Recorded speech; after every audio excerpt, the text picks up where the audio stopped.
नमस्ते, मूवी गोड में आपका स्वागत है। आज मैं आपको 2016 की एक कॉमेडी ड्रामा फिल्म दिखाऊंगा जिसका नाम कैप्टन फैंटास्टिक है। सावधान रहें और ध्यान रखें। वाशिंगटन के पहाड़ी जंगल में बेन कैश अपने 6 बच्चों वोडेवन, ब्रिलियन, कीलिया, वेस्पर, जया और नी के साथ रहता है।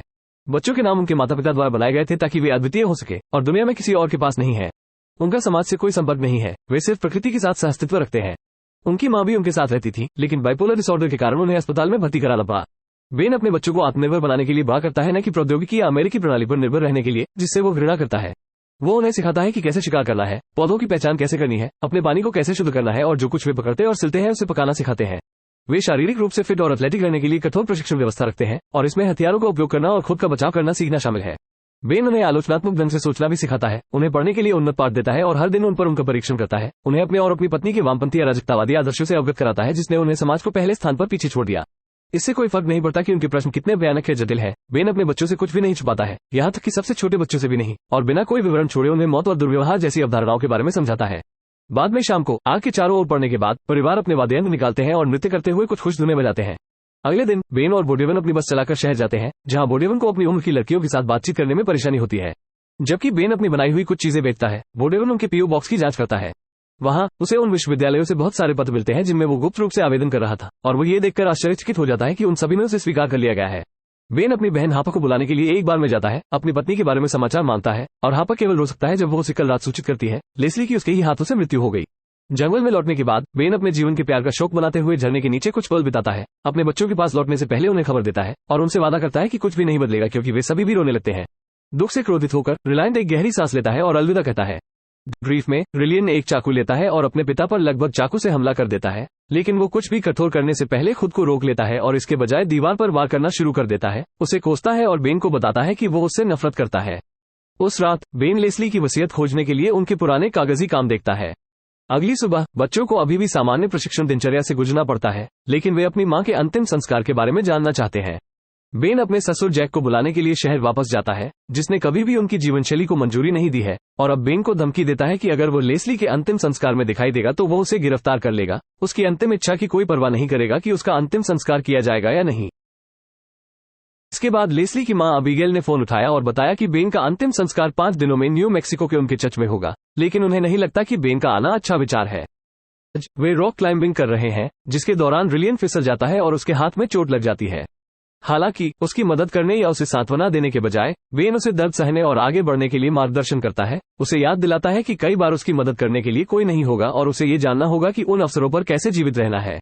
एक बार प्रशिक्षण समाप्त होने के बाद बेन ने देखा कि बच्चों का मूड वास्तव में खराब है, इसलिए उसने फैसला किया कि वे अंततः अंतिम संस्कार में जाएंगे। वे सड़क पर लंबा समय बिताते हैं, केवल सोने के लिए पार्किंग करते हैं या कुछ पैसे निकालने के लिए बैंक के पास रुकते हैं। यात्रा के दूसरे दिन उन्हें पुलिस ने रोका, जो बेन के लाइसेंस और पंजीकरण की जांच करती है। फिर बस में प्रवेश करती है जब उसे पता चलता है कि बच्चे स्कूल में नहीं हैं और आसपास बहुत सारी किताबें हैं। उसे डराने के लिए बोडेवन ने बताया कि वे भगवान की नजर में होम स्कूल है और अपने भाई बहनों के साथ मिलकर वे एक ईसाई गीत गाना शुरू करते हैं। ये पुलिस के लिए उन्हें अकेला छोड़ने के लिए पर्याप्त है। कई घंटों की यात्रा के बाद वे भेड़ों के झुंड के पास रुकते हैं, लेकिन बच्चे उन पर गोली चलाने की हिम्मत नहीं करते क्योंकि वे वहीं खड़े हैं। चूंकि वे भूखे हैं, वे एक भोजनालय में जाते हैं और भाई बहन कुछ ऐसे खाद्य पदार्थों को आजमाने के लिए उत्साहित हो जाते हैं जो उन्होंने पहले कभी नहीं खाए थे, जैसे कि हॉट डॉग, पैनकेक और कोला, जिसे बेन जहर का पानी कहता है। ये देखते हुए कि मेनू में कोई वास्तविक भोजन नहीं है, बेन बच्चों को बिना ऑर्डर किए ले जाता है और वे इसके बजाय एक सुपरमार्केट में चले जाते हैं। वहां बेन दिल का दौरा पड़ने का नाटक करता है और जब बाजार में हर कोई उसकी जांच करने में व्यस्त होता है तो उसके बच्चे कुछ खाना चुरा लेते हैं और बिना किसी का ध्यान आकर्षित किए वहां से भाग जाते हैं। इसके बाद उन्होंने जो कुछ चुराया था उसे खाने के लिए वे पास के एक पार्क में जाते हैं और बेन एक केक दिखाते हैं क्योंकि वे एक उन्नत नोम चॉम्स्की दिवस मना रहे होंगे, एक छुट्टी जो उन्होंने प्रसिद्ध दार्शनिक के नाम पर बनाई थी। बेन सभी के लिए उपहार के रूप में हथियार लाया है, लेकिन रिलियन खुश नहीं है। उनकी इच्छा है कि वे सामान्य लोगों की तरह क्रिसमस मना सकें। यात्रा अंततः उन्हें बेन की बहन के घर ले जाती है। हापा अपने पति डेव और अपने बेटों जस्टिन और जैक्सन के साथ रहती है, जो प्रसिद्ध ब्रांडों को न जानने के कारण भाई बहनों का मजाक उड़ाते हैं। रात के खाने के दौरान चीजें अजीब हो जाती हैं क्योंकि जब संवेदनशील विषयों की बात आती है तो बेन पीछे नहीं हटता है और हर चीज को विस्तार से बताता है, जिसे हापा और डेव नहीं चाहते कि उनके बच्चे सुने। वे बाहर जाते हैं और इसके बारे में बहस करते हैं, इसलिए बेन अपने घर में जिस तरह से काम किया जाता है उसका सम्मान नहीं करने के लिए माफी मांगता है। फिर बच्चे भी बाहर आ जाते हैं क्योंकि वे बगीचे में सो रहे होंगे, इस तथ्य को नजरअंदाज करते हुए कि हापा ने उनके लिए मनोरंजन कक्ष तैयार किया है। अगली सुबह हापा और डेव बेन से भिड़ते हैं और उससे कहते हैं कि बच्चों को स्कूल जाने और वास्तविक दुनिया के बारे में जानने की जरूरत है, जिसके जवाब में बेन अपने लड़कों और जिया को बुलाता है। हापा के बेटे ये जवाब नहीं दे सकते कि बिल ऑफ राइट्स क्या है, लेकिन जिया ये साबित कर सकती है कि उन्हें जो शिक्षा मिल रही है वो बिल्कुल ठीक है।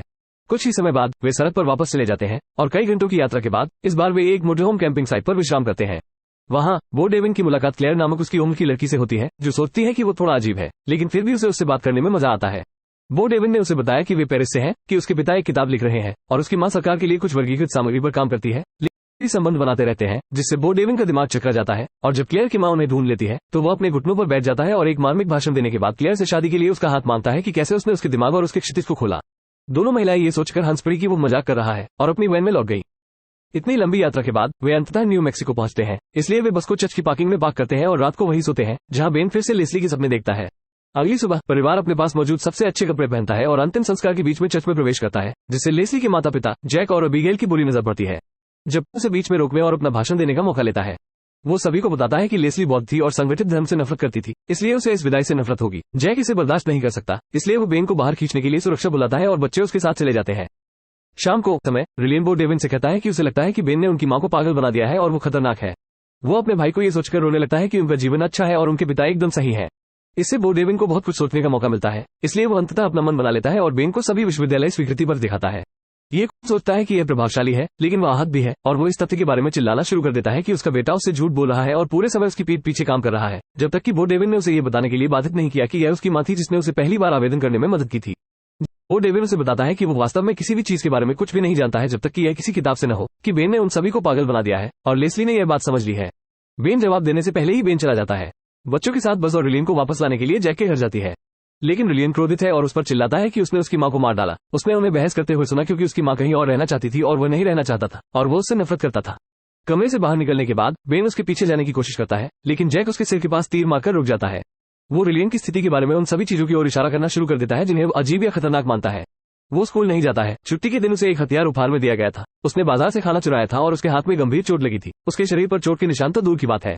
जैक इसे बाल शोषण मानता है और बेन से कहता है कि वे जल्द ही बच्चों की कस्टडी को लेकर उससे अदालत में लड़ेंगे, लेकिन फिलहाल रिलियन वहीं रहता है। चूंकि बेन अपने बेटे के बिना नहीं जाना चाहता, जैक पुलिस को बुलाता है। फिर वो वेस्पर को खिड़की के माध्यम से अपने भाई को बचाने के लिए छत पर चढ़ने के लिए भेजता है। हालांकि इससे पहले कि वो वहां पहुंचती, छत की एक टाइल टूट जाती है और वो नीचे गिर जाती है, पहले एक कार पर और फिर जमीन पर। तो परिवार जैक के घर पर रहता है और बेन देखता है कि उसके बच्चे वास्तव में अपने दादाजी के साथ कैसे अच्छा समय बिताते हैं। अबीगेल ने अवसर का लाभ उठाते हुए उसे कुछ पत्र दिए जो लेस्ली ने बेन के माता पिता से उसका इलाज कराने के लिए कहने से पहले लिखे थे। वे उसकी मां से कहते हैं कि उसे अब उसे लेने की जरूरत नहीं है, क्योंकि उसने और बेन ने रहने के लिए एकदम सही जगह बनाई है, कि उसके बच्चे दार्शनिक राजा होंगे और यह सब उसे बहुत खुश करता है, इसलिए वो लेना चाहती है। उनके साथ वहां रहना बेहतर है। यह महसूस करते हुए कि उसने गलती की है, बेन ने बच्चों से कहा कि अब से वे अपने दादा दादी के साथ रहेंगे। बच्चे विरोध करते हैं, लेकिन बेन अपने फैसले पर अड़ा रहता है और समझाता है कि वो केवल उनका जीवन बर्बाद करेगा। जैक से उनकी अच्छी देखभाल करने के लिए कहने और उससे हाथ मिलाने के बाद बेन रोते हुए बस से चला जाता है। जब वो कुछ खाने के लिए बाजार में रुकता है तो वो अपने जीवन में इस नए चरण को शुरू करने के लिए एक इलेक्ट्रिक रेजर खरीदने और अपनी दाढ़ी काटने का फैसला करता है। अगली रात जब वो डेरा डाले हुए था तो उसके बच्चों ने उसे पाया, जो दाढ़ी की कमी से आश्चर्यचकित थे। ब्रिलियंट उसे बताता है कि वो वास्तव में उससे नफरत नहीं करता है, वो बस चाहता है कि उसने उनकी मां की मदद की होती, और माफी मांगने से पहले बेन सहमत हो जाता है। ये परिवार अपनी बस से कब्रिस्तान की ओर जाता है, जहां कब्रिस्तान में वे अपनी मां का ताबूत खोदते हैं और कब्र को फिर से भरने के बाद, ताकि कोई यह न कह सके कि यह खाली है, वे लेस्ली को समुद्र तट पर ले जाते हैं, जहां एक मार्मिक भाषण के बाद वे उसका पसंदीदा गीत स्वीट चाइल्ड ऑफ माइन गाते हुए उसका अंतिम संस्कार करते हैं। कुछ समय बाद वे उसकी राख को शौचालय में फेंकने के लिए हवाई अड्डे पर जाते हैं, जैसा वो चाहती थी। फिर वे बुरेविन को अलविदा कहते हैं, जो दुनिया देखने के लिए विदेश जा रहा है। तब से बेन और उसके बच्चे शहर में एक छोटे से घर में रहने लगे। वो अभी भी उन्हें सिखाते हैं कि प्रकृति के साथ कैसे रहना है, लेकिन वो